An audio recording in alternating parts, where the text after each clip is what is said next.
welcome to the Times of India. You watching Global Pulse with me, Neha Khanna. Is Donald Trump softening his stance on the much-maligned H-1B visas? In a move that has taken many, including his MAGA base, by surprise, the US president has defended the H-1B visa program. And why is it big news in India? Because the majority of H-1B beneficiaries are Indian professionals. After months of signaling that the Trump administration was going to come down hard on the H-1B visa system as part of its larger crackdown on immigration, the president now says the United States needs to bring in talent from abroad to address a shortage of domestic workers in certain fields. He acknowledged that long-term unemployed Americans cannot be tasked with complex roles in sensitive sectors like defense without extensive training, and the US needs skilled foreign nationals to fill such roles. During an interview to Fox News, Trump was asked whether his administration would prioritize the H-1B visa program over fears that it would suppress wages for American workers. Trump said, "I agree, but you also have to bring in talent." When the interviewer said, "We have plenty of talented workers here," Trump surprisingly shot back saying, "No, you don't. You don't have certain talents. People have to learn. You can't take people off an unemployment line and say, I'm going to put you into a factory where you're going to make missiles." Also do have to bring in talent. When we a have country plenty of talented people here. No, you don't. We don't have talented people here? No, you don't have certain talents, and people have to learn.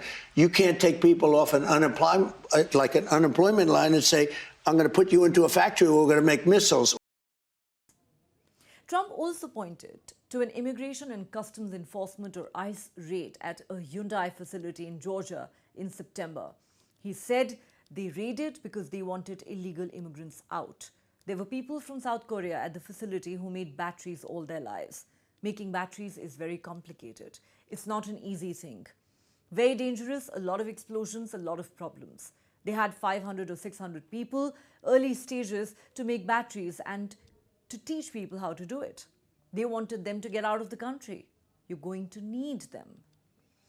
During the ICE raid, more than 300 South Korean workers were detained, prompting the government in Seoul to launch a probe into human rights violations.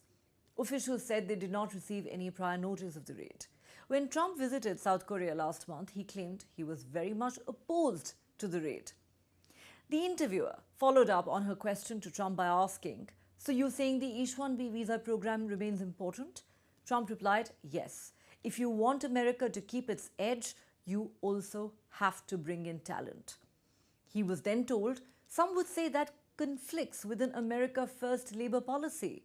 Trump's reply, "I'm America First. But being America First doesn't mean isolation. It means we have to win. And sometimes you win by being smarter than you were yesterday, by using talent, including global talent. So yes, we will defend American workers, but we will also recognize that in certain specialist fields, you don't just wave a magic wand and train 10,000 people overnight."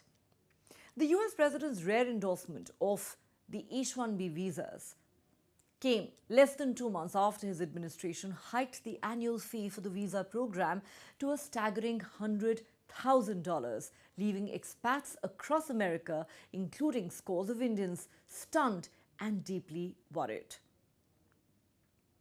The country would rather not have to pay $100,000, but they'd rather, how do you do that? You hire Americans. So there's an incentive to hire American. But there may be instances where it's better off doing it through expertise or whatever it may be. But they're both unbelievable, whether it's a gold card or anything else that we talked about today.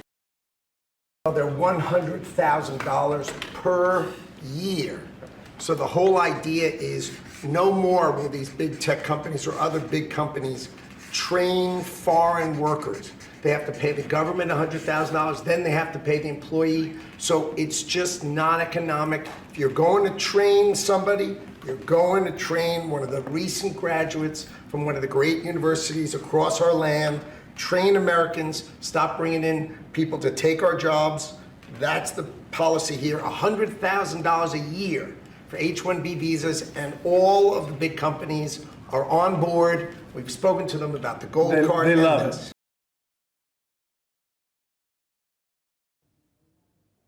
Not just hiking the H-1B visa fee, the Trump administration has in fact taken several measures to restrict the entry of foreign nationals into the country.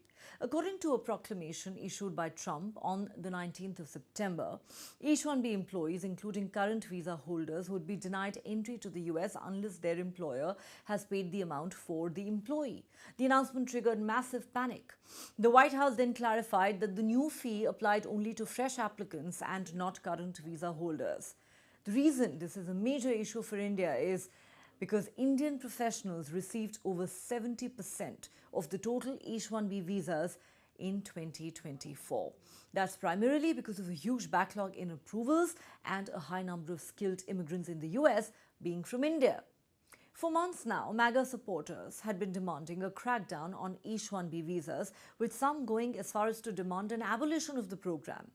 Last week, the US Department of Labor launched at least 175 investigations into potential abuses within the program. The initiative, dubbed Project Firewall, was launched to target companies allegedly exploiting the visa system, which allows US firms to hire foreign workers in specialty occupations such as information technology, engineering, and healthcare. Last month, Florida Governor Ron DeSantis announced that he was directing the state's Board of Governors to end the use of H-1B visas across state universities, saying positions currently held by visa holders should be filled by Florida residents. He said, "Why are we bringing people in to assess our accreditation on an H-1B visa? We can't do that with our own people." DeSantis added that the practice amounts to cheap labor and called on university leaders to reassess hiring practices. Days later, the White House reiterated that President Donald Trump's priority in reforming the H-1B visa program is to put American workers first, and vowed to fight lawsuits filed against the administration's crackdown. These moves were applauded by the MAGA base and conservative labor focus groups who argue that foreign skilled visas suppress US wages. Trump's stunning U-turn marks a remarkable shift from his original policy and finally acknowledges limitations in domestic talent supply in the US, and the fact that the American tech sector's reliance on Indian talent means a misstep could damage America's global competitiveness. The question is, who's going to tell that to Trump's rabidly anti-immigrant and xenophobic MAGA base?